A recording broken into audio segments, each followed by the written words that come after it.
ধর্ষণ কাণ্ড হইল, সবাই দেখলেন ধর্ষণ হয় নাই। আর সবাই ধর্ষণ হয়েছে বলে কত ঘর বাড়ি পুড়ে গেল। আপনারা আমার চেহারা লোক দেখেন যে এই বুঝি চাকমা ছেলে আসছে। পাহাড়ের যত জাতি আছে 14টা জাতি আছে, এই 14টা জাতির মধ্যে বাঙালিও একটা। আমার চেহারার লোক 13টা জাতি আছে, এই 13টা জাতিকে সমান চোখে আপনারা দেখবেন না। একমাত্র চাকমা জাতির লোকেরাই এই পাহাড়ে অশান্তি করার জন্য, আপনার উগ্রতা এই পার্বত্য চট্টগ্রামকে বিচ্ছিন্ন করার জন্য ভারতের সাথে হাত রেখে এই কাজটা করেছে। আপনার সুস্পষ্টভাবে বলবেন, ইঙ্গিত দিয়ে বলবেন, ওরা আপনার ইনিয়ে বিনিয়ে বলা দরকার নাই। যেহেতু ওরা দেশের বিরুদ্ধে কথা বলতেছে, স্পষ্ট করে বলেন চাকমা উগ্র জাতিগুলা এই পার্বত্য চট্টগ্রামকে বিচ্ছিন্ন করার জন্য এরা পায়তাল করে যাচ্ছে। তাহলে অন্যান্য জাতিসত্তা যারা রয়েছেন, মারমা, ত্রিপুরা, এই যে আপনার যে মারমা মেয়েটাকে ধর্ষণ করা হলো, এই মারমা মেয়েটা বলেন ধর্ষণ হয়নি। জয়া নিজেদের মুখে স্বীকার করেছে জয়া চাকমাকে। এই জয়া চাকমা যদি বাঙালি হতো তাহলে বলা যেত না, মনে হয় বাঙালি তাদের পক্ষ নিয়ে এটা রায়টা দিয়ে দিয়েছে, রিপোর্টটা দিয়েছে। কিন্তু তার চাকমা জাতির লোকেরাই এই রিপোর্টটা দিয়েছে। কি বলবেন? এখন যেহেতু সঠিক তথ্য দিয়েছেন, এখন জয়া চাকমাকে বলা হচ্ছে এই বাঙালির দালাল, সেনাবাহিনীর দালাল, এই যে নানা ট্যাগ দিয়ে তাকে হয়রানি করা হচ্ছে।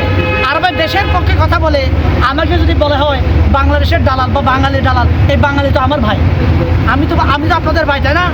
এই দেশের নাগরিক যেহেতু আমি তো আপনার ভাই। হয়তো ধর্মে ভিন্ন, চেহারায় ভিন্নতা থাকতে পারে, আমি তো আপনার ভাই, আপনিও আমার ভাই। তাহলে ভাইয়ের দালাল হতে গেলে আমার সমস্যা কোথায়? আমি তো ভিন দেশের দালাল হচ্ছি না, আমি তো ইন্ডিয়ার দালালি করছি না, আমি তো মায়ানমারের দালালি করছি না, আমি তো পাকিস্তানের দালালি করছি না, আমার এই বাংলাদেশের দালালি করছি আমি। তাহলে বাংলাদেশের দালাল হলে আমি প্রকাশে বলতে পছন্দ করি আমি বাংলাদেশের গর্বিত দালাল। কেন? প্রথমে আমি বলি যে আমরা বাংলাদেশে যারা আছি, এই যে আপনার 1,47,570 বর্গ মাইলের ভিতরে, এটা গরু হোক আর ছাগল হোক, গাছ হোক আর মানুষ হোক, মানে এই এরিয়ার ভিতরে যারাই আছে এরাই বাংলাদেশের সম্পদ, বাংলাদেশের নাগরিক। আমরা যারা মানুষ, আমরা বাংলাদেশের নাগরিক। তাহলে আপনি বাংলাদেশি কিনা, আমি বিদেশি কিনা, এই প্রশ্ন যারা করছে ওরা তো প্রথম এই দেশের শত্রু। এরা পাকিস্তানি, এরা ইন্ডিয়ান। আপনি যে ট্যাগ লাগাতে চান সব ট্যাগ তাদেরকে লাগাতে পারবেন। যারা এই যে আমাদের পাহাড়ে যারা সংঘাতটা চালিয়ে যাচ্ছে, পাহাড়ে আঞ্চলিক সংগঠনগুলো, তাদের কাছে অবৈধ অস্ত্র আছে। তারা বাৎসরিক 700 কোটি টাকা চাঁদা উত্তোলন করে।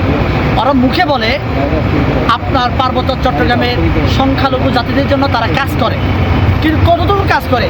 এই যে 700 কোটি টাকা চাঁদা তুলে, এই চাঁদা না হয় বাঙালির বিরুদ্ধে যুদ্ধ করার জন্য এই চাঁদাটা তুলে, কিন্তু আমার জন্য কোথায়? আমি তো প্রকৃতপক্ষে এই 700 কোটি টাকার মধ্যে 1 টাকাও আমি তো সুবিধা পাই না। এই ভোগ করে কোথায়? এরা খবর আপনাদের কাছে আছে কিনা আমি জানি না, ইউপিডিএফের 9 জন আপনার নেতা ইন্ডিয়ায় 25খানি জায়গা কিনছে। তো এই টাকাগুলো দিয়ে আরো দেশের টাকায় বিদেশের মাটিতে জমি কিনে, আর আমার বিরুদ্ধে ওরা উস্কে দিয়ে বেড়ায়, আমাকে বলে লড়াই চাই, লড়াই করে বাঁচতে চায়, আমার কেন লড়াই করে বাঁচতে শেখায়। কিন্তু তার ছেলে মেয়েদেরকে বাঁচতে শেখায়? আপনারা বলেন তার ছেলেমেয়েরা কোথায়? এটা সরোয়ার্দী উদ্যানে আপনার গাঁজা খেয়ে মাতলামি করে বেড়ায়। তাদের ছেলেমেয়েরা আপনার বিদেশে, আপনার সন্তুল আরমান নাতনি অগস্টিনা চাকমাকে তো আপনারা সবাই চিনেন। অগস্টিনা চাকমা কোথায়? অগস্টিনা চাকমাই আছে কানাডায়। সে আপনার উলঙ্গ অবস্থায় আমার পাহাড়ের জাতিতে নাকি রিপ্রেজেন্ট করছে। কী জন্য রিপ্রেজেন্ট করছে ভাই? আমাদের বাংলাদেশের প্রেক্ষাপটে, বাংলাদেশের সংস্কৃতিতে এটা গ্রহণযোগ্য না। এটাকে নর্তকী পেশা বলে। আমার জাতিকে রিপ্রেজেন্ট করছে সে নর্তকী পেশা দিয়ে। কিভাবে বলেন? মন্ত্রীর ছেলে মন্ত্রী হয়, এমপির ছেলে এমপি হয়, ডাক্তারের ছেলে ডাক্তার হয়, কিন্তু সন্তুল আরমান নাতনি কি হয়েছে নর্তকী। তার হওয়ার কথা ছিল এই বাংলাদেশে ফিরে এসে অস্ত্র হাতে তুলে নিয়ে ট্রেনিং দেওয়া। আমাদেরকে ট্রেনিং দেওয়ার কথা ছিল, ট্রেনিং না দিয়ে সেখানে নর্তকী করতেছে। এই কথাগুলো যখন আমরা বলি তখন আমরা অপরাধী হয়ে যাই। আমরা যারা দেশের পক্ষে কথা বলি আমরা অপরাধী হয়ে যাই।